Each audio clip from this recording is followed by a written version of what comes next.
जय हिंद दोस्तों, welcome to exam capsule. आज के इस वीडियो में हम लोग देखने वाले हैं कि TRE-4 ज्योग्राफी जिनका मेन सब्जेक्ट है 40 नंबर या फिर जीएस में 8 नंबर के लिए पढ़ना चाहते हैं तो ज्योग्राफी का सिलेबस में क्या क्या पढ़ना है, क्या क्या पढ़ना ज़रूरी है, आज की इस वीडियो में हम लोग बात करने वाले हैं। वैसे आप जाके वेबसाइट पे देखिएगा या फिर पुराने वाले नोटिफिकेशन में देखिएगा तो बताया गया है कि आपको 6 से लेकर 12 तक पढ़ लेना है, लेकिन अभी तो संभव नहीं है या फिर सब लोग नहीं पढ़ पाते हैं। तो फिर हम लोग क्या करते हैं, क्या अच्छे एक टीचर सजेशन क्या देते हैं कि आप PYQ देखो और उसके बेस पर पढ़ना चालू कर दो। तो आज के इस वीडियो में हम TRE 1, 2, 3 में जितने भी क्वेश्चन पूछा गया है तो किस किस टॉपिक से पूछा गया है वो सारे एनालिसिस कर मैं टॉपिक या चैप्टर के नाम लेकर आ चुका हूँ आज के इस वीडियो में। ठीक है। हाँ, एक बात और मैं बताना चाहूँगा कि पिछले वीडियो में मैं पॉलिटी के सिलेबस डिस्कशन कर दिया हूँ, कहाँ कहाँ से क्वेश्चन पूछा गया है।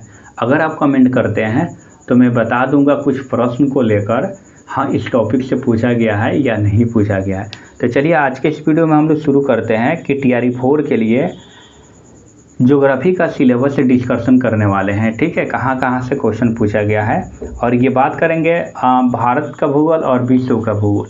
वैसे 8 नंबर के लिए कौन सा बेटर रहेगा मैं बताते चलूँगा यहीं पे। सबसे पहले तो यहाँ हम लोग देख लेंगे कि अध्याय 1 हम लोग पढ़ते हैं। तो अध्याय 1 जब हम लोग पढ़ते हैं तो उसमें हम लोग को पढ़ना रहता है भारत का भौगोलिक विस्तार, स्थिति एवं सीमाएँ और पड़ोसी देश। जैसे पड़ोसी देश में पूछ लिया गया था बांग्लादेश, तो 4096 आप लोग को पता है किलोमीटर है। ठीक है, ये इस तरह से क्वेश्चन पूछ लिया जाता है। ये 8 नंबर प्लस 40 दोनों के लिए है। ठीक है, आइए सेकेंड चैप्टर पे। सेकेंड चैप्टर यहाँ पे देखिएगा दोस्तों, तो सेकेंड चैप्टर का नाम हो जाएगा भारत का भौतिक विभाजन। क्या हो जाएगा? भारत का भौतिक विभाजन। तो दोस्तों भारत का भौतिक विभाजन आप यहाँ देख रहे हो। सबसे पहले यहाँ दे दिया गया कि पर्वतीय क्षेत्र, मैदान, प्रायद्वीपीय और तटीय।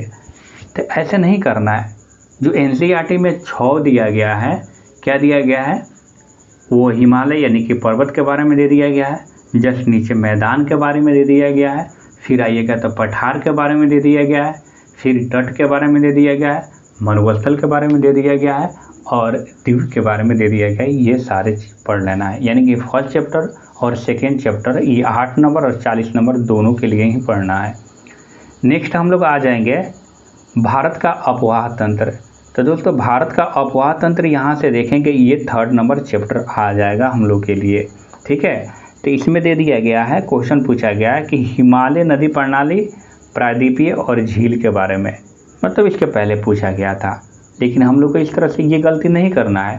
ये 3rd जो चैप्टर होता है इसको अच्छा से हम लोग पढ़ लेंगे 9th और 11th से। ठीक है, चलिए 4th नंबर, ये भी आपका अभी जितना मैं फ़िलहाल बता रहा हूँ ये 8 नंबर और 40 नंबर दोनों के लिए हो जाएगा। ठीक है, उसके बाद दिया गया कि भारत का जलवायु से रिलेटेड। अब देखिए मानसूनी और ऋतु विभाजन और जलवायु क्षेत्र के बारे में क्वेश्चन पूछ दिया गया है।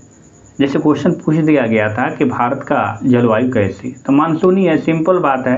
तो ये सारे 9th क्लास में दिया गया है और 11th में भी दिया गया है, आपको जाकर पढ़ लेना इस चैप्टर को, यानी कि 8 नंबर और 40 नंबर दोनों के लिए।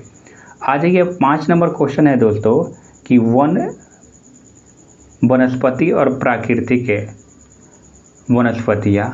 तो इससे रिलेटेड जो है कि भारत के प्रमुख वनस्पति प्रकार और प्राकृतिक वन जीव, इससे रिलेटेड क्वेश्चन पूछ लिया गया था। ये भी चैप्टर जो है हम लोग को टोटल फुल फिल पढ़ना है, इसमें भी छोड़ना नहीं है, 8 नंबर और 40 नंबर दोनों के लिए। आज ये नेक्स्ट दिया गया था भारत की कृषि एवं संसाधन से। तो ये जितना भी अब मैं टॉपिक आप लोग को दिखा रहा हूँ ये सारे टॉपिक से क्वेश्चन पूछ लिया गया है ऑलरेडी। ठीक है, तो यहाँ देखिएगा पद्धति के बारे में दिया गया है, प्रमुख फसल, दिन उसके बाद मृदा के बारे में दिया गया है, खनिज संपदा, ऊर्जा संसाधन, उद्योग, परिवहन और बहुउद्देशीय परियोजना का। तो दोस्तों यहाँ से हम लोग को पढ़ लेना है 9th क्लास के 8 क्लास और फिर 11th क्लास से ही पढ़ लेना है। और ये परियोजना देखिएगा तो लुसेंट में मिल जाएगा, तो वहाँ से आप लोग को पढ़ लेना है, ठीक है। तो इतना हम लोग को कवर कर लेना है। देन उसके बाद आइएगा नेक्स्ट चैप्टर यहाँ से दे दिया गया है जनगणना एवं मतलब जनसांख्यिकी। देखिएगा तो ये 9th क्लास में भी मिल जाएगा, तो वहाँ से पढ़ लेना है। और अलग से जनगणना 2011 पढ़ लेना है, प्रवास विकास वगैरह ये सारा चीज़ 9th क्लास में दिया गया है, वहाँ से पढ़ लेना है। जनजातीय भी वहाँ पे दिया गया है। और 8 चैप्टर देखिएगा यहाँ से दिया गया है, राज्यवर और विविध खगोलीय तथ्य से रिलेटेड दिया गया है, तो उसमें भी ज़्यादा करके आपको क्या चीज़ देख लेना है, तो दोस्तों बिहार से रिलेटेड देख लेना है, ठीक। यहाँ तक 8 और 40 दोनों को पढ़ना है, ठीक है। अब हम लोग को देखना है पॉइंट जो कि 40 नंबर के लिए इम्पोर्टेंट बन जाता है। तो ये देखिए जो दिया गया है कि भारत के विविध भौगोलिक संबंधित तथ्य जो दिया गया है, तो दोस्तों इसको आप लोग को पढ़ लेना है, ठीक है। उसके बाद देखिएगा ये जो है 40 नंबर के लिए इम्पोर्टेंट है या फिर पीआरटी के लिए इम्पोर्टेंट है, ठीक है। ये आप क्या पढ़ सकते हैं कहाँ से, तो 6th क्लास से जाकर पढ़ सकते हैं, कोई दिक्कत नहीं है, टोटल चीज़ दिया गया है, ठीक है। सौरमंडल एवं पृथ्वी के बारे में, सौरमंडल का परिचय, उत्पत्ति और गति जो होता है, ठीक है, परिक्रमण परिभ्रमण वो 2 टाइप की गति होता है, वो सारे के बारे में दिया गया है। देन उसके बाद यहाँ से जो दिया गया है चट्टान, भूकंप, ज्वालामुखी और सुनामी के बारे में, ये सब वर्ल्ड ज्योग्राफी हो जाएगा। ये 40 नंबर प्लस पीआरटी के लिए, ठीक है। ये सारा चीज़ आप लोग को पढ़ लेना है। देन उसके बाद दिया गया है, देखिए यहाँ से ये भी वर्ल्ड ज्योग्राफी में आपको मिल जाएगा जलवायु, मृदा, वायुमंडल, महासागरीय जल और कुछ और भी एक्स्ट्रा पॉइंट जो दिया गया उसको भी पढ़ लेना है।